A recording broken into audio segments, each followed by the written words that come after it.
I think maybe, like I said, it's my opinion. Don't do that. You're watching a speech that you were super excited for because you know this person has a lot of expertise that if you absorb, you will really grow. So you want this. And within a few minutes, you're so bored, you're so distracted, you're checking your phone, and the whole time passes by and you learn not a thing. Don't be that type of speaker. I'm gonna give you a few tips. 1, make the intention mentally to not use filler words. I think maybe, like I said, it's my opinion. Don't do that. How? Just set the intention.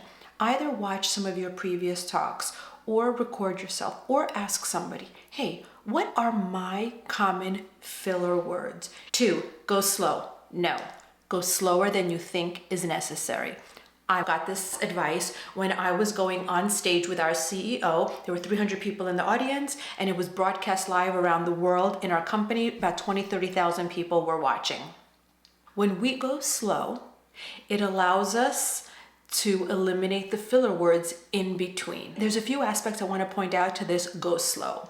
A, the audience, the listener needs time to absorb what you're saying so they can follow along with you. If you lose them, they're tuning out and checking their phone. Speaking slow allows the listener to register, absorb, make their own mental connections. To truly understand something, we need that time. As experts of what we're saying, we're going to talk really fast, right? But as the listener, to learn, to understand, to register, to feel the emotions, to make the mental connections, we need the time. So A, it gives the audience time to actually understand. B, it will eliminate the space for filler words. C, think about why do we rush? Why do we have to fill every single second of our talk? Because you don't feel worthy of the stage. You don't feel worthy of the time and the space that you're given to give this presentation. So you're trying to rush through it, or you're trying to rush through it so you don't get interrupted, or you're trying to rush through it because you think if there's a pause or silence, it's showing that you don't know the content and you're lost and confused. No, there is power in the pause. There is sometimes more value in between your statements than the statements themselves.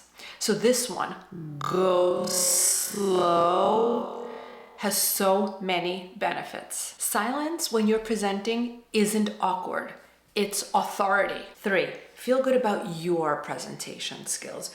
We are always comparing ourselves to that vivacious person on stage, the person who's a god and can rock every single speech and keep you captivated. That is not the goal. That's actually not what most people want.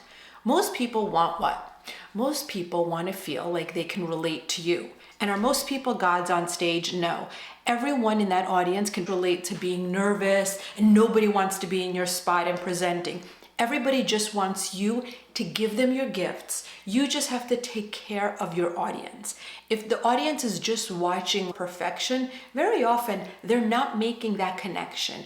And we know that in any talk you give, any presentation, the audience retains about 5 to 10% of what you've said. The way they're going to judge you is how they felt. So 3, don't copy anyone else. Be yourself, because people want to relate to you. People don't relate to this image of perfection. When your quirks come out, the audience finds you endearing. When your awkwardness comes out, if you take it lightly, if you take yourself lightly, the audience feels at ease. Another way to feel great about your presentation skills is know that no one gives a crap about you. You're thinking about yourself. You're thinking, if I do well on this speech, it's going to propel my career. I'm going to get a promotion. I'm going to be asked back. I'm going to make more money. I want to impress. Forget that. That is selfish, and that is a formula for disaster. Think about the gift that you have. Believe that you have a valuable gift. Believe that you deserve to speak. Believe that the universe gave you this information because people need to receive. And so think of the audience and giving them something. When you find it in yourself to believe in yourself, to believe that the universe, or God, if you believe in that, gave you gifts, How dare you keep them to yourself? You need to share them, and you have valuable information. So stop thinking of yourself and think about giving, sharing with the audience. Think of taking care of the audience. That's all that matters. Stop thinking of yourself. No one gives a shit. 4, the most important, manage your energy. Being afraid and being scared is just a form of energy. Can you stop away from coming in? No, but you can ride it. That's what you need to do with your fear. Don't fight it. Your subconscious mind that is trying to sabotage you is very powerful. So if you wrestle with it, you will be pinned to the ground. Acknowledge it, accept it. Don't fight it. No, it's not going to last forever, and it will eventually melt away. Manage your energy. Listen to music. Go for a run. Movement is energy, and you need to get that energy flowing. So do whatever it takes. Do jumping jacks, do heavy breathing, listen to pump up music, whatever it is for you. For me, before a speech, I actually close my eyes and I visualize me having a great time, not me being perfect. If you're trying to be perfect, you're setting yourself up for failure. Perfection is not the goal, so let that go. I visualize myself having a good time, people relating, people enjoying what I'm saying, and I'm just watching myself have this energy and aura of goodness and fun. 5, end like a gymnast. How does every gymnast end their performance? Boom! Powerful. Don't end. Thank you for listening to my speech. I hope you got something out of it. End it powerfully. What is the one sentence that says this is the main point? End like a gymnast. Boom! Start strong, stay focused, and powerful.